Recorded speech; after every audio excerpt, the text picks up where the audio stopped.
Pemirsa, setelah satu brigjen di Mabes Polri dicopot, kuasa hukum Joko Chandra mendatangi Bareskrim karena tudingan ikut melancarkan aksi pengamanan Joko Chandra. Sejumlah nama petinggi Mabes Polri pun mulai terseret atas dugaan berada di belakang langkah mulus sang buronan kasus Bank Bali di Indonesia. Ya, Mbak, apa sih tujuan kedatangan hari ini? Udah tahu. Untuk melaporkan yang ramai di Twitter ya, Mbak? Ya, betul. Nanti Mbak Anita menegaskan kalau Siap. itu... Nanti ya, setelah SP jadi lebih enak.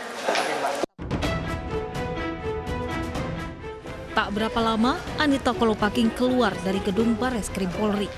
Kali ini, ia tak menyebut membuat laporan, namun hanya meminta klarifikasi. Ia enggan menjawab saat disinggung pertanyaan apakah laporannya ditolak.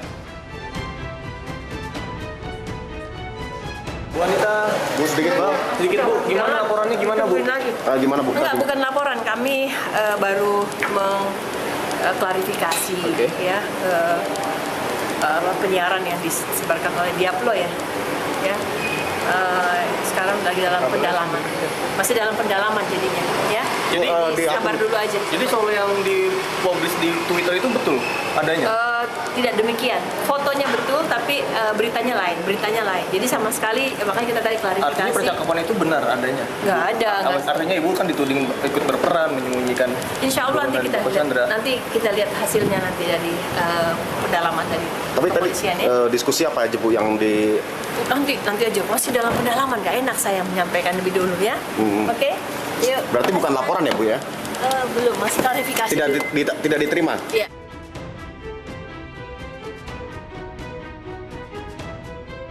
Sebelum Anita ke Bareskrim, sebuah akun di sosial media memasang fotonya sekaligus menuduh ikut mengatur Joko Chandra ke Indonesia, membuat IKTP dan paspor.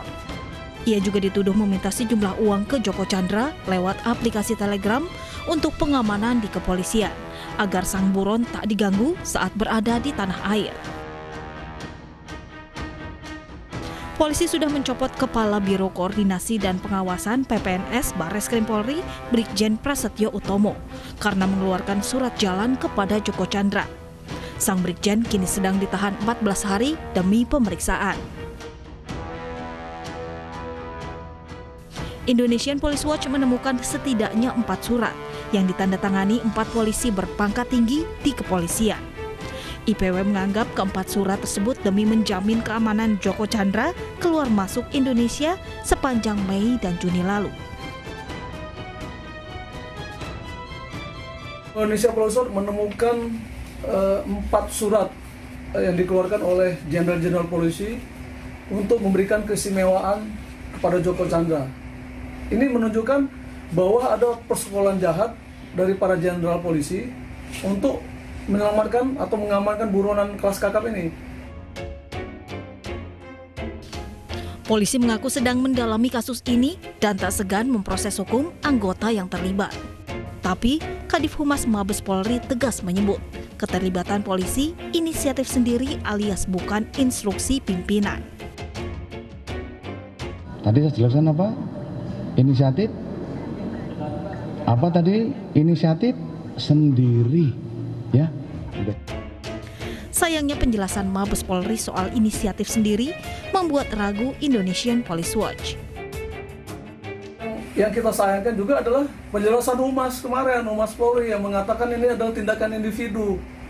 Mana mungkin ada 4 surat yang dikeluarkan oleh 4 jenderal disebutkan sebagai tindakan individu. Dan mereka ini unit kerjanya beda-beda. Sebelumnya Lurah Grogol Selatan dicopot karena mengeluarkan IKTP Joko Chandra. Tapi sang lurah kala itu bilang tak tahu soal status buron dan menganggap semua warga datang ke kantornya harus dilayani. Ini sekitar pukul 7 atau 8 ya, saya kurang begitu hafal karena 1 bulan yang lalu, dan itu kami beranggapan bahwa semua yang datang di kantor kelurahan ini kan warga masyarakat kita. Jadi saya selaku lurah tidak begitu apal, tidak memperhatikan ininya, dan semuanya itu adalah kependudukan dan catatan sipil yang kita arahkan.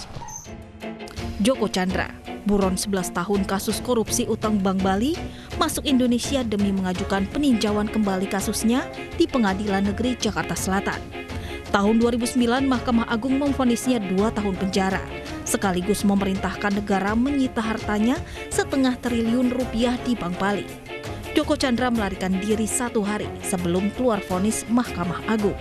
Senin depan 20 Juli, pengadilan menjadwalkan lagi sidang peninjauan kembali kasus Joko Chandra yang sempat tertunda 2 kali.